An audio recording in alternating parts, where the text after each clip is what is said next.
70।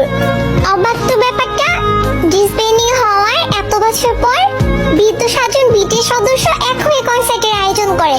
2024 সালে যেটা ছিল আমার স্বপ্ন, সেটা আজ আমার পূরণ হয়েছে। আমিও সেই কনসার্টে কোটি কোটি আর্মি ছিলাম আমরা। এখন মাত্র কিছু সংখ্যক আর্মি, সবার বয়সে 40 থেকে 50 প্লাস হবে।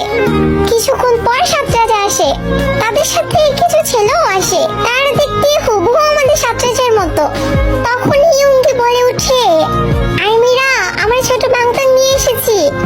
আর বলেছিলাম না বৃদ্ধ বয়সেও কোমরে হাত দিয়ে একলাভ গানটি গাইবো? এই যে দেখো, আমি এসেছি, বুড়ো হয়ে গেছি, তারপরও I am alright handsome, you know. সব আর্মিরা হাসির সাথে কান্নায় ভেঙে পড়ে।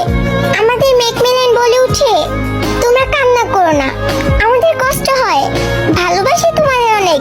তাই তো দেখো, এই বয়সে আমরা আবার এসেছি। যে হোপ বলে, I am your hope, you are my hope, I am যে হোপ। ভালোবাসি আমি তোমাদের অনেক। থ্যাঙ্কস এত বছর পর আমাদের মনে রাখার জন্য। আমরা কোনোদিনও তোমাদের ভুলবো না, তোমাদের ভালোবেসে যাবো সারা জীবন। তারপর তারা একে একে অনেকগুলো গান গায়, সেই মনে করিয়ে দেয় পুরোনো দিনগুলোর কথা। এখন তাদের বিদায়ের পালা। কনসার্টের শেষের সময় সাতরাজা আমাদের কাছ থেকে বিদায় নিয়ে তাদের জীবন সঙ্গীদের কাছে চলে যায়। পিছন থেকে দেখছিলাম আর খুব হিংসা হচ্ছিল। আর মনে হচ্ছিল সাতরাজা শুধুই আমাদের। এত বছর পর